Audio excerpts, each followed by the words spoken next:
Welcome to the Center Square Radio Hour for the second weekend of December 2024. I'm your host, Chris Krug. The Center Square and the Radio Hour are projects of the Franklin News Foundation, a 501c3 independent, nonprofit, nonpartisan news service. Established in 2019, the Center Square Newswire publishes original taxpayer-centric straight news, focusing on the size, scope, and effectiveness of local, state, and federal government. On the Center Square Radio Hour, our journalists explore their top stories, adding insights to the headlines. We'll also present thoughts on the economy from Dr. Orphe Divounguy, PhD economist, and bringing the latest in K-12 education news from our Franklin News Foundation's Chalkboard News team. Today, we'll discuss the assassination of UnitedHealthcare CEO Brian Thompson. We'll hear about the latest on U.S. border policy, and we'll look at the U.S. federal deficit. We'll be right back with all that and more in the Center Square Radio Hour.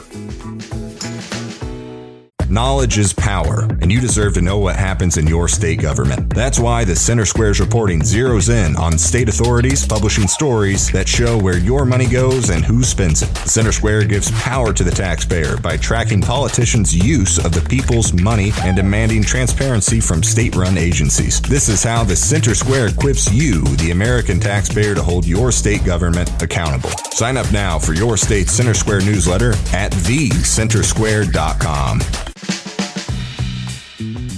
Welcome back to the Center Square Radio Hour. I'm Chris Krug. With more on how they apprehended the suspected UnitedHealthcare shooter, it's Eliana Kernodle. The manhunt for the person who gunned down UnitedHealthcare CEO Brian Thompson on a Manhattan sidewalk on December the 4th ended at a McDonald's in Altoona, Pennsylvania early this week. Joining me with more on this story is the Center Square's Pennsylvania editor, Kristen Smith. Kristen, what are the latest developments on this story? I don't think anyone would have thought that a McDonald's in Altoona, Pennsylvania would have cracked the case of who shot and killed Brian Thompson in New York City. The murder was especially brazen, I think, because we could all watch it unfold, not live, but unfold on CCTV footage that was taken right outside of the Hilton Hotel in Manhattan. Thompson was walking towards the hotel because there was a conference, a health insurance conference there. And so it was shortly before 7 a.m. and a slender man with a hoodie on appears from seemingly nowhere from between some cars, raises a gun and shoots Thompson in the back. And then the gun jams a few times, but then he is seen shooting him several more times. And we all know the story now that Thompson died and that this man escaped into the city, into Central Park, and was on the run for 5 days. And in fact, New York City police released tons of stills captured from security cameras all over the city in the days leading up to the murder, showing who this person was, showing his face. They had found items he discarded near the crime scene, such as a water bottle, and they had found something from an energy bar, I believe, is what he was eating. There was reports that they found the very distinctive backpack that he was wearing in the murder footage. And so there was a lot of optimism that this suspect would be found rather quickly. And as it turns out, he was, but not necessarily thanks to the NYPD, but because of people who were at a McDonald's in Altoona. Altoona is very much in the center of the state. Most people probably wouldn't know, aside from those who live here, where geographically it is. It's a few hours southwest of New York City. And as the story goes, a McDonald's employee called the police there around 9-ish in the morning because of a suspicious man that was sitting in the restaurant with a mask on. He looked a lot like the security footage that had been disseminated across the country at this point. And when police made contact with him, he gave them false identifying information and a fake ID. And when they ran that ID, they realized that it was not a real person and that was not who he is. And they said that they asked him, has he been to New York City recently? At which point he started to visibly shake. And so he was arrested. He was charged in Pennsylvania with forgery, with providing false identification, and for having a gun without a license. This is presumably the gun that was used in the crime. And so this was major news on Monday. It all seemed to happen very quickly. He was jailed in Altoona. He's currently fighting extradition back to New York City. How have people in general reacted to these events, and what has Governor Shapiro's response been? Authorities came out pretty early on and made the connection that his death was likely connected to his role as the CEO of UnitedHealthcare. And that was later confirmed once the suspect, Luigi Mangione, was arrested. They found a manifesto of sorts on him that really dove into this ideological perspective that he has, that the healthcare industry is very harmful, parasitic, and that there needed to be a retribution for his believed harm that the system has done to the American people. And this perspective of his has garnered support, a small amount of support, but a very vocal amount of support, mostly online, from people who are hailing him more like a hero, who are making very cheeky comments about the fact that he's young and fit and attractive.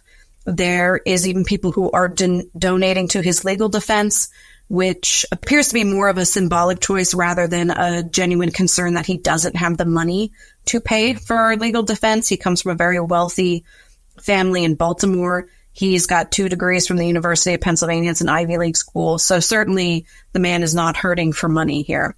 But his motivation, which he's been very clear about for committing this murder, is something that has resonated with people. Now, it's disingenuous to assume that everybody who may have direct experience or know someone else who does with the inherent unfairness of our healthcare industry, that they also support murdering this man as a result. Both can be true, that the healthcare industry is in dire need of reform and leaves a lot of people without the care that they need.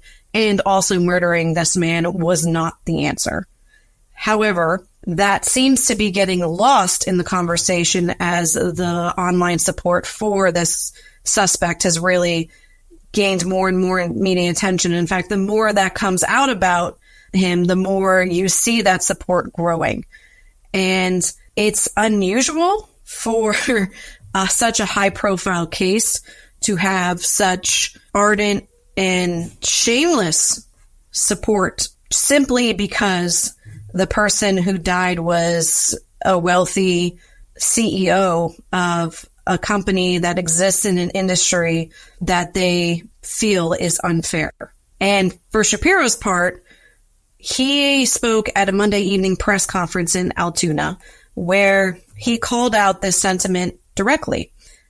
He described how the suspect viewed himself as a vigilante who was getting justice for everybody who has struggled in the healthcare system to get the care that they need or to pay for the care or to get their medicines. How many people have been harmed or died because of insurance issues? His point is that there's no justifiable reason to murder someone just because you disagree with the industry that they work in, that there's no opinion that matters so much that it's worth taking somebody else's life. And he was very emphatic about this. It was words that had not entirely been spoken by a official on the record in the days that happened. Perhaps that's because police weren't dying to make that direct connection, although they strongly suspected that that's the entire impetus behind the murder. What you're seeing, though, even after he's been arrested, is that other CEOs of other large companies are concerned and upping security in the wake of this attack. You'll even see news reports of flyers throughout New York City, for example, that once had Brian Thompson's face on it and were looking in connection with the crime and asking for information. But now there's other flyers going up that have pictures of other CEOs and with their information about where to find them. So the reaction here is really unprecedented for what we are used to for a story of this magnitude. And Shapiro directly called this out as deeply disturbing. And he encouraged people to speak and to think more rationally about this and to never incite further violence just because they may have a very strong feeling about the injustice they have faced through the healthcare industry. Well, Kristen, thank you for your insights on this story. Listeners can keep up with this story and more at thecentersquare.com. A big thanks to Eliana and Kristen. You're listening to the Center Square Radio Hour. I'm your host, Chris Krug. With more on immigration policy, it's our Dan McCaleb. President-elect Donald Trump's new border czar, Tom Homan, has been making the rounds this week, stopping in so-called sanctuary jurisdictions to gain support for his and Trump's plan to deport violent criminal migrants in the U.S. illegally. He visited both the sanctuary cities of Chicago and New York this week, and in New York, he gained the support of the city's Democratic mayor, Eric Adams. Joining me to discuss this is Casey Harper, Washington, D.C. bureau chief for the Center Square. Casey, not everyone supports the deportation plan, but it seems like more and more officials, including some Democrats, are getting on board. Tell us. Yeah, I mean, we're seeing some rare bipartisanship supporting what many thought would probably be a more controversial aspect of Trump's plan upon taking office. So this mass deportation, Trump was attacked for it on the campaign trail, but he, won so handily that he has the moral authority to give it a shot now. So what's interesting, I think, on this issue is what you alluded to, is that many who opposed, building the wall or mass deportation or cracking down on the border, it was kind of all a hypothetical argument. I mean, illegal immigration was sort of like foreign policy in the sense that, you might have feelings about it, but in a lot of ways it didn't impact your daily life. But now immigration has become an issue for many of these big cities in particular. It's become a daily reality. It's become an expensive reality. Adams is a great example of one of the cities that's dealing with the crime consequences of having so many migrants, the, human services problems, the effects on housing. In Chicago, we've seen a lot of, for instance, inner city Black Americans complaining that migrants are getting a lot more benefits, more care, more even handouts from the government that, and generous programs than anybody, right? So it's interesting to see like the dynamic changes cities grapple with the reality of these border policies. Yeah, and Chicago Mayor Brandon Johnson did not meet with Homan when he was in the city earlier this week. He has not indicated support for the plan, but Illinois Governor J.B. Pritzker, a Democrat, said he does support the president-elect's plan to deport criminal illegal aliens, but not other migrants in the U.S. illegally. He said he would protect the non-criminal and protect them against any deportation efforts. But President-elect Trump and Homan themselves has said the first people they're going to target for deportation are those violent people in the country illegally, and also those from terror-sponsoring countries such as Iran, Venezuela, countries like that. It would seem that would make sense that both parties can get behind that, don't you think? Yeah, it would seem that would make sense. And I think, in some ways that might just be what the Democrats have to say to save their own, political ambitions. But once Trump gets in there, once Homan gets in there with the agents, they set up camp and start going through and deporting people. I'm not sure you can really stop them. All the power that these mayors have would be in totally preventing, feds from coming into the city at all. But once they have set up operations, I mean, how is Pritzker, for example, going to verify that the immigrants are, quote unquote, criminal enough, right? And who defines what, a criminal, how criminal do you have to be to get deported by the Trump administration, right? That's a judgment call. And then how much proof does there have to be? If you're accused, if you're charged, you have to be convicted. From Homan and Trump's perspective, they're all criminals because they did break the law by coming into the U.S. Now, I understand what they're saying. They're going to focus on violent criminals and all that. And there's plenty of work to be done there. But once we get past that stage, I'm not sure that these Democratic leaders can take back the access they gave to Trump. And Trump's going to be in these cities. He's going to know where the migrants are in these early stages of research and finding these people. And so then it'll just become a question of judgment call and the political will of both sides to whether this is really going to happen. Yeah, and Homan, the president-elect's incoming border czar, in an exclusive interview with the Center Square, he told us that these so-called sanctuary cities, sanctuary states, Illinois, for example, is a sanctuary state. State law prevents the law enforcement community from cooperating with immigration and customs agents, for example, to turn over illegal aliens to them for deportation. Homan has said that violates federal law. And he and President-elect Trump will not put up with it, that if they have to, they'll go after local state officials who do not cooperate ICE as part of their deportation plan. And that's taken another step. What do you think about those threats?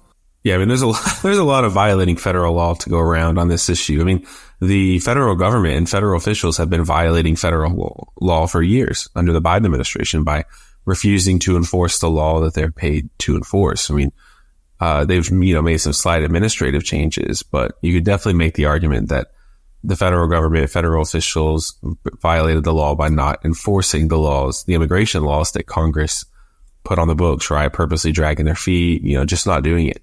So that's not new. And these mayors and different local leaders are not, unique in that. I think that's the Democratic MO on this issue, because for all Democrats talk about we need to pass a bill on immigration reform, all the bills are pretty much have become law that need to become law on this issue. I mean, you could say we need more border funding, and they probably do need more funding for the border. But as far as the laws to catch, deport people, Trump had remained in Mexico, which almost single-handedly solved most of this issue.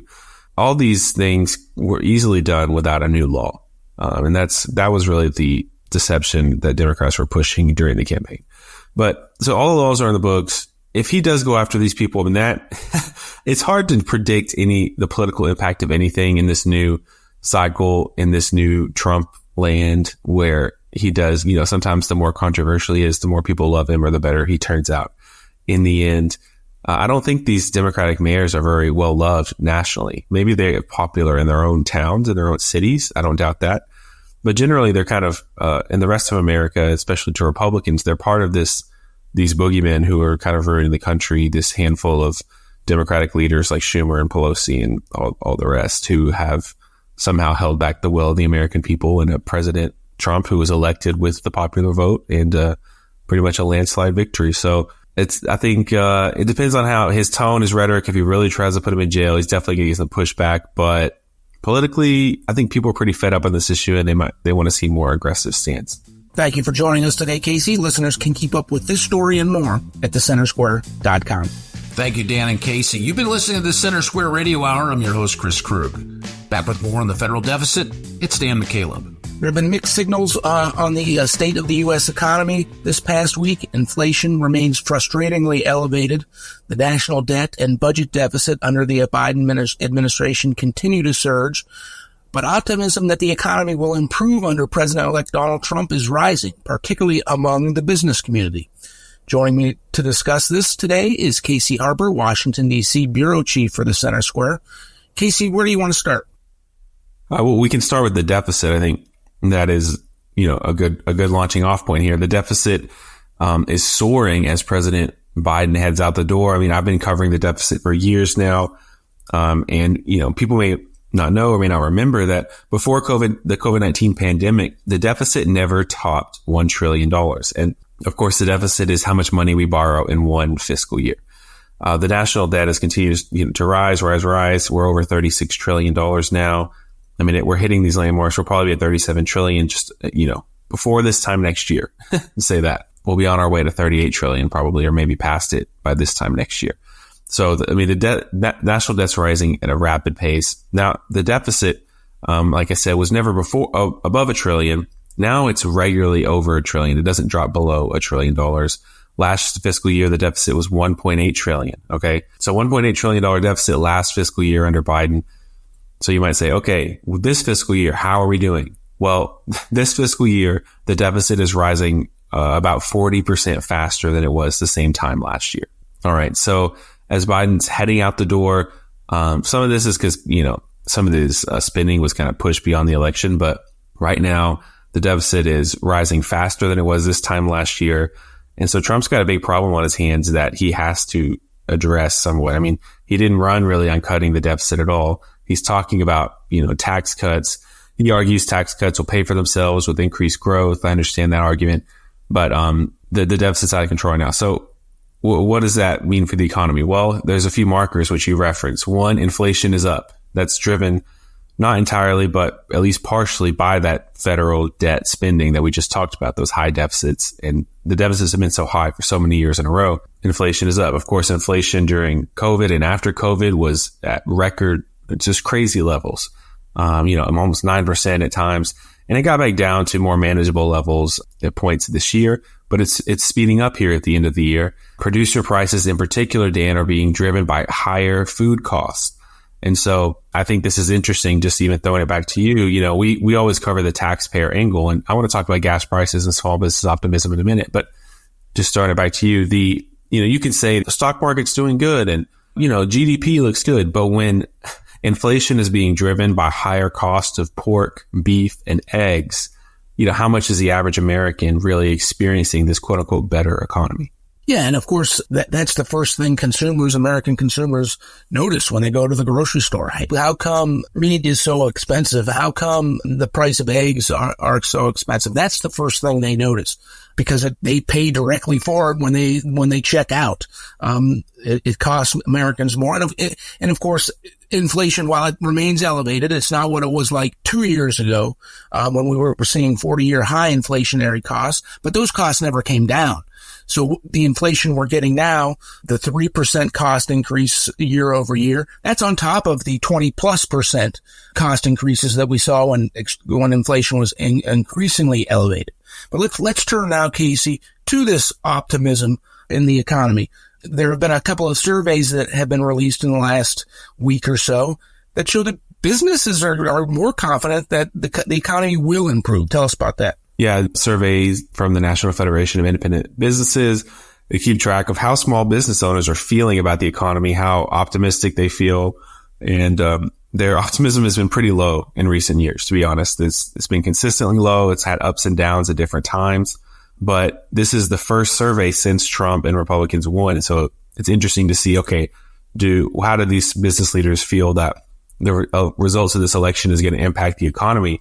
And really, there was a huge spike in optimism among small business leaders that Trump is going to, make changes that help the economy. Of course, small business owners have been through a lot, Dan. I mean, of course, they were through these forced shutdowns of the pandemic, which now we know it's kind of unclear how much those even helped, but they hurt a lot of small businesses in particular. Big businesses have access to loans and capital and savings that allow them to weather storms like COVID-19, but small businesses don't have that. So many went out of business. So those that survived COVID-19, then they were hit with this crippling inflation. And businesses often, small businesses in particular, they can't pass on all of those costs to their customers right away because they will lose the customers. They're afraid that, they'll lose relationships and things they have in the business they have if they just spike their prices. So it really cuts into their revenue. So small business leaders have been through a lot these last few years. It's not been the best environment. Of course, regulations have increased. So Trump's coming in. He's saying he's going to cut regulations. He's going to cut taxes. I think there could be some reason to be a little concerned about these tariffs, depending on what business you're in, because they could affect you. It's a case-by-case basis. But regardless of all that, small business leaders are seeing the highest optimism levels since, June of 2021. So in about 3 years. And interestingly, Dan, gas prices are also at the lowest level in 3 years. So we're not back to the low gas prices of the Trump era, the first term. And we're not back to the optimism that Trump saw in his first term. But some of these markers are already heading in the right direction as Trump prepares to take office. Thank you for joining us today, Casey. Listeners can keep up with this story and more at thecentersquare.com. Thanks to Dan and Casey for that update. That'll do it for the first half of the Center Square Radio Hour. After the break, we'll look at more top stories from across the nation. Which states are the worst judicial hellholes, according to a new report? How did U.S. students perform on an international test compared to 2019 results? And what are some significant trends in the housing market? All that and more when we return on the Center Square Radio Hour.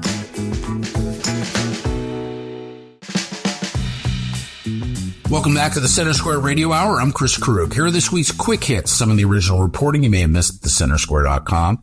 Republican lawmakers on the House Science, Space, and Technology Committee are demanding the Department of Energy disclose the methods behind its upcoming analysis of liquefied natural gas exports. The Biden administration implemented a partial LNG export ban in January 2024, citing climate change concerns, but has not shared the scientific evidence or methodology used to justify the move. Energy Secretary Jennifer Granholm stated the analysis will be published before President Joe Biden's term ends. Lawmakers argue the Department of Energy's lack of transparency raises serious questions about its approach to energy policy. The U.S. Government Accountability Office has called for increased oversight of the Veterans Affairs healthcare system, which remains on a congressional watchdog's high-risk list for fraud after nearly a decade. The new report highlights persistent challenges in managing the vast system. The Department of Veterans Affairs runs one of the nation's largest healthcare networks with 170 medical centers and over 1,000 outpatient facilities serving more than 9 million veterans with significant healthcare needs. The U.S. Supreme Court majority declined to hear a case brought by Wisconsin parents against the Eau Claire area school district over its lack of parental notification policy for students who change their gender. Justices Samuel Alito and Clarence Thomas penned a dissent, while Justice Kavanaugh expressed willingness to take up the case. Parental notification policies have fueled nationwide debates, with parents asserting a right to know about their children's gender changes, while LGBTQ plus advocates prioritize creating safe spaces where students can share such information on their own terms. The Federal Appeals Court has upheld a law requiring China-based ByteDance to sell TikTok or face a U.S. ban, citing national security concerns. The United States Court of Appeals in Washington, D.C. rejected TikTok's argument that the law violates the First Amendment rights of its 170 million American users. New York Republicans are urging Governor Kathy Hochul to dismiss Manhattan District Attorney Alvin Bragg after his unsuccessful prosecution of Daniel Penny in the chokehold death of Jordan Neely.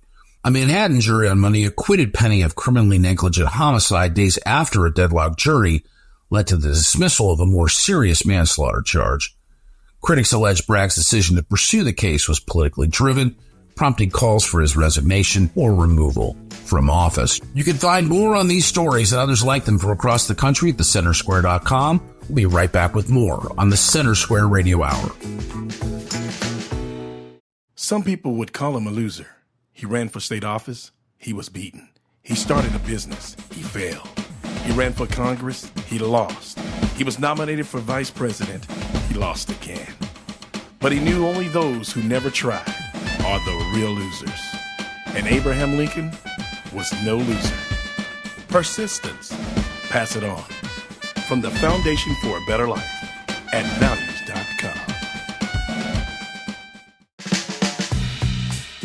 Welcome back to the Center Square Radio Hour. I'm Chris Krug. With more on the states leading the pack for worst litigation bloat, it's our Eliana Kernodle. The American Tort Reform Foundation has labeled Pennsylvania as the nation's worst judicial hellhole in a new report.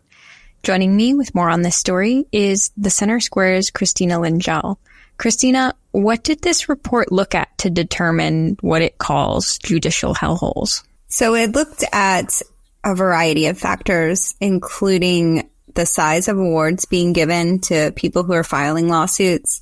It looked at how different legal precedents make this state more or less litigation friendly. They also looked at how much lawyers are spending in this state to advertise for clients to file malpractice suits and other types of lawsuits. So it was a pretty comprehensive view, and a lot of what they looked at was the cost to the taxpayer in supporting this sort of civil system and in the costs that are added into services and products that they engage with. Yeah, so let's get into that a little bit more. What are the wider impacts of civil suits? One of the biggest ones is definitely in the healthcare industry. So we see a lot of malpractice suits happening, and when doctors are faced with a lot of malpractice suits, then they have to obviously have liability insurance. The cost of that insurance and the cost to the system overall drives up healthcare costs, which is kind of a cyclical problem, because then you have these exorbitant healthcare costs, so that if something catastrophic does happen to a person and they can't afford to pay for it, well, then the next logical step is to file a lawsuit. So that's a huge part, because that affects everyone. Other downstream effects, like one of the big concerns that people have been talking about in Pennsylvania specifically, is how to make it a place that's more appealing to businesses. So the concern is that if you're in a state where lawsuits are really rampant, then you don't want to open up a business there. You don't want to open yourself up to that kind of liability. So that's potential jobs lost and potential revenue lost. It also, they say, can stifle innovation, because people are concerned about what would happen if they do X, Y, or Z. And what efforts are being made to reform the tort system, and what problems do reformers hope to target? So efforts are being made to reel in the amount that can be awarded. People in Pennsylvania are concerned about a Supreme Court ruling that opened up the door for suits to be filed wherever a business operates instead of where an incident specifically happened. So because people view Philadelphia as a city that's friendlier towards those sorts of malpractice suits, we've seen a huge uptick in suits being filed there for things that might have happened outside the city, as long as, like, if it's a medical group or any other kind of industry that operates somewhere else in the state, if they have that location in Philadelphia, then people can file there. So that's something people want to see change. People who are looking for reform are pretty against the idea of what they call regulation through litigation. So what happens is there's a lot of situations where people don't have much recourse, especially when you look at really big issues like healthcare or environmental issues. And so you'll see a lot of lawsuits, and we've seen this with gun reform. So we don't have gun reform, so people sue gun companies because they don't see the legislature doing anything to resolve what they see as a problem. And reformers are basically saying, hey, we need the legislation to take care of this stuff. Like, we need actual healthcare reform or gun reform or environmental regulations, rather than having all of these individuals create this huge financial burden by suing as their only option. And one of the people who's looking for reform is Representative Torrin Ecker, who's in central Pennsylvania. And he's proposing legislation that's supported by insurance groups and other businesses who are hoping to, again, help Pennsylvania's economy by making it more appealing to businesses. What other states made the top of the American Tort Reform Foundation's list alongside Pennsylvania? So number 2 was actually New York City. So not the entire state, but just the city. There have been a lot of fraud claims that have gone up, especially since COVID. They've seen huge networks of people who are trying to scam the system. Number 3 was South Carolina, and the report largely focused on their asbestos litigation. Number 4 was Georgia, which they cited having really big awards. California was up there too.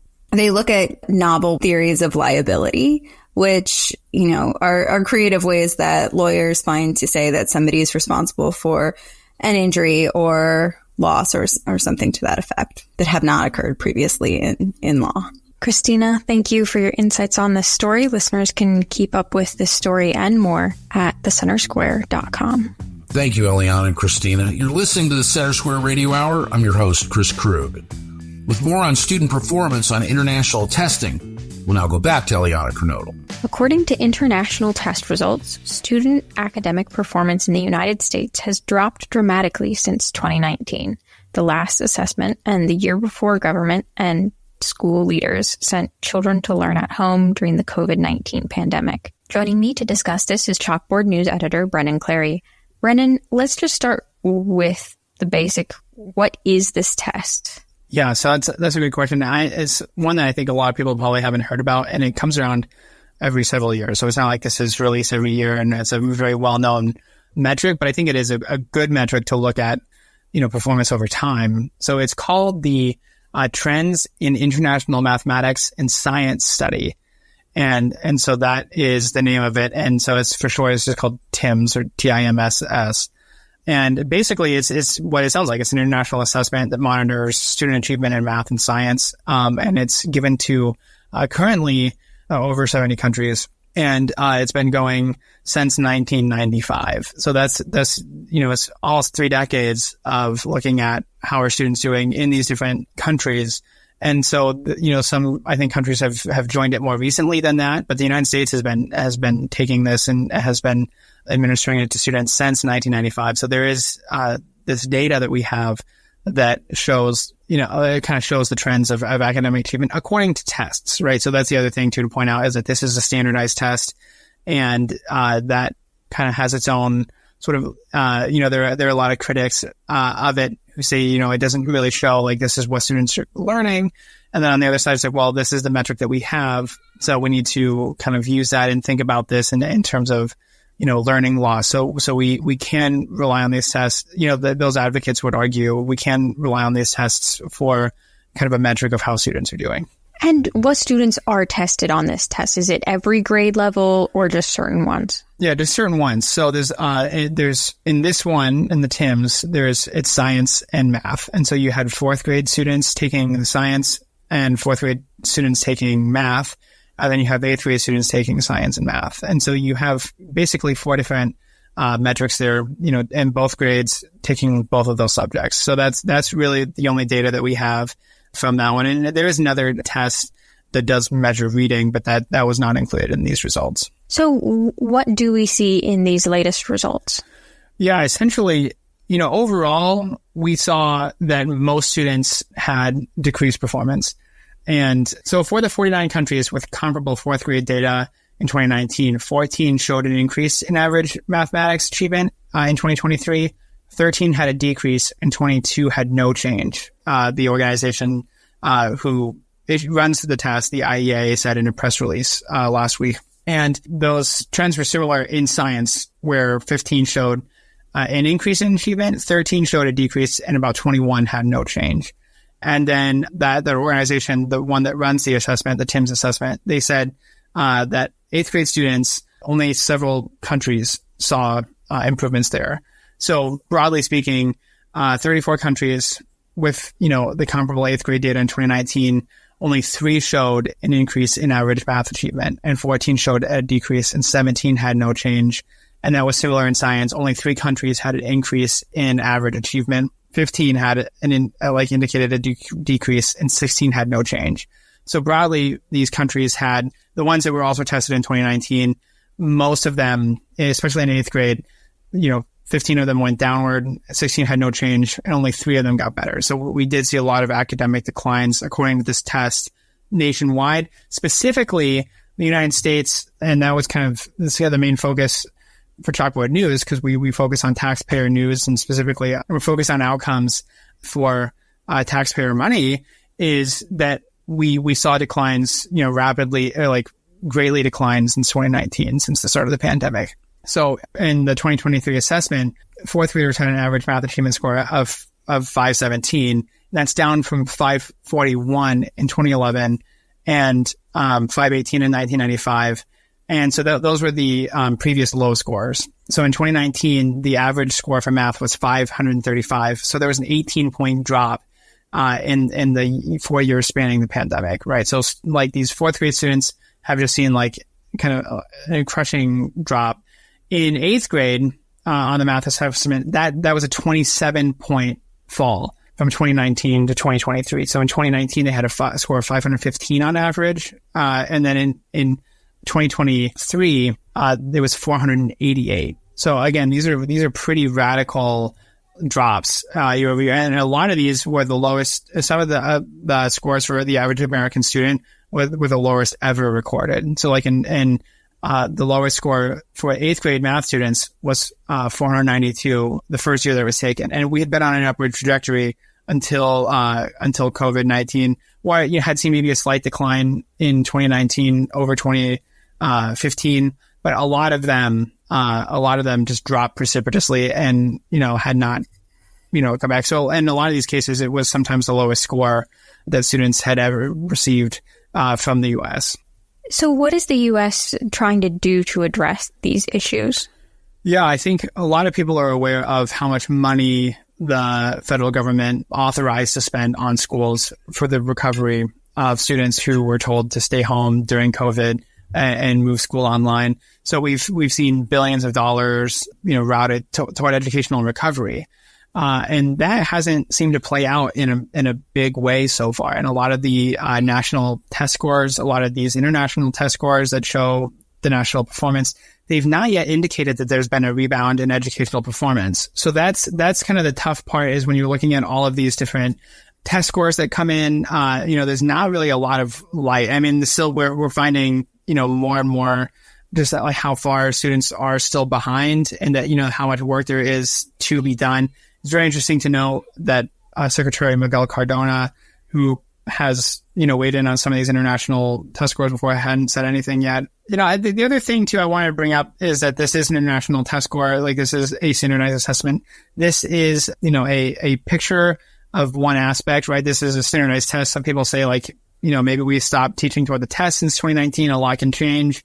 But at the same time, like that's kind of those are the metrics that we have, right? And so we're relying on those from a state level, and this international level to try to figure out like how far we've come. And so far, there's not really been a lot of good indicators, especially on a national level, that students are gaining that, academic achievement back that they lost during the pandemic. And unfortunately, we have students who were sort of, said, hey, we can't get you the same kind of education that we are supposed to be able to do, but like there's a pandemic going on, so you graduate and you're out there. And I've read about that too, and a scholar that I spoke with called that a COVID credential, right? So, and I think that's kind of the hard part about this is that we've seen that those declines and we haven't seen anything come back yet. Well, Brendan, thank you for your insights on this story. Listeners can keep up with this story and more at chalkboardnews.com. Thanks, Eliana and Brendan, for that update. You're listening to the Center Square Radio Hour. I'm your host, Chris Krug. Join me to dig in the housing industry. It's PhD economist Dr. Orphe Divounguy. Dr. O, what are you doing in San Diego, man? Well, I was actually speaking at an event to the construction industry. What's the vibe in the construction industry? We talk about building and the importance of obviously homes and to the broader scope of U.S. economics, but also, the personal economics of home ownership. What's the vibe? Well, look, I tell everyone I talk to that housing is the heartbeat of the U.S. economy. And why do I say that? Well, housing costs are the largest household expenditure. Most people spend 30% or more of their income on housing costs.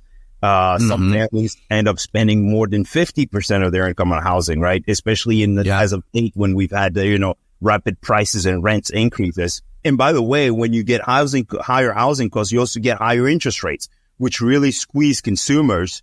And why is it important? It's important because it's a risk to the U.S. economy. Consumer spending makes up roughly 70% of aggregate demand. So large run-ups in housing prices and rents often, at least in the past, tended to precede economic downturns, right? If you have a squeezed consumer spending most of their income on housing, they can't go out and buy anything else. And so that usually depresses consumer spending and results in economic downturns. And so what do we need to fix this housing affordability problem? More construction, right? We just need builders to go out and build more housing. Yeah, let me ask you this. I think we may be headed in the right direction, but let me tee up a question for you. What's the obstacle? It's like if people need houses, and we have in this country a robust and sophisticated network of builders literally across the entire United States, what is the problem with building the kind of housing that we need? Because I think the last time I checked in with you, you said we are 4.5 million houses short. Yes. Of what we need. What's the fundamental blockade that's preventing government policies, kind of housing that we need? Government policies and complex processes, right? So you have, places across this country where the density restrictions prevent builders from leaning into higher density, building homes that are affordable for people, right? Project review time in some places can last 18 to 24 months, right? So imagine, right, you come up with a nice project to build some housing and you need to wait 18 to 24 months to get a permit to go ahead and build. By that time, the market may have changed and it may no longer be profitable to build. And so these are kind of the risks, the upfront costs that builders are facing. And so as a result, they'll build less housing that they would normally have built than they would otherwise have built. And just to give you a clear example, right, the clear numbers, regular construction building across the country add roughly 9% to home values, to home prices, and to single-family home prices, and about 4% to rents, right? Than there would be if we didn't have these complex processes in place. So I was reading this article that came out last month, just kind of we're preparing, to talk about this, from the National Association of Realtors. And one of the things that they articulated, and I guess this has to factor into the equation, right, is that the profile, and I'm taking this straight from, the National Association of Realtors magazine, right? It's kind of their state of the industry and their look ahead to 2025 based on information from 2024. There were 5 items that they said. And these are things that we have talked about, but some of these things we haven't necessarily talked about. More buyers are skipping the mortgage. That's number one. All cash buyers. It represents apparently 26% of home sales from 2024. So that's people that are either, doing this on their own or they're buying a home from the bank of mom and dad. First time buyers are getting older. They said the median age of a first time home buyer was 38, which is an all time high as measured by the NAR. Yes. The cities still seem to be where people want to go. That makes sense. Where the jobs are that pay the most for the most part. More buyers are pooling their money. We have talked about this. So uncoupled people, just saying, hey, why should we rent when we could buy? Let's create an LLC or let's not create an LLC and let's co-op and buy a house. And then there was another data point that was interesting. And I think that this is a reflection of kind of like what we've been seeing in the economy, but haven't really talked too much about. Single women buyers continue to outpace single men buyers. And again, this is based on information from the National Association of Real Estate. Single women held I'm just quoting from the story. Single women held a 24% share of the home purchase market over the past year. For single men, it was 11%. So it's maybe some changes in the way that in employment, and who's taking these jobs. I continue to hear that, that women have a tougher time than men, but statistically it looks like at least some significant percentage of women are, they got their ducks in a row. They're buying houses. Yeah. Two times as many as single men. Yes. I mean, we touched on that recently. Ultimately, the reality is that housing affordability remain a massive challenge for everyone. And with price growth easing, builders could potentially pull back. And that's really not what we need. So we need to do everything we need to use everything we have on the policy front to lower costs for builders and allow them to continue to build housing. So more and more people waiting on the sidelines can get into a home. Look, the median age of a renter has gone up from 33 in 2021 to 42 in 2024. That's massive, right? You have a lot of significant households, renter families that are sitting on the sidelines, unable to move into home ownership because things have gotten really unaffordable. And the pockets of affordability across the country are found in places where builders are allowed to build more housing, basically responding to the increase in demand and keeping price growth in check. That's what we need, right? We don't want housing across the country to look like housing in California, where I am right now in San Diego, where I can't even afford the typical home. Thank you for joining us, Dr. O. That'll do it for another week of the Center Square Radio Hour. The Center Square Radio Hour is a production of America's Talking Network, produced by Eliana Kernodle. If you missed some of today's show, you can find it at americastalking.com. I'm Chris Krug, and on behalf of everyone at Franklin News Foundation, thank you for listening to the Center Square Radio Hour.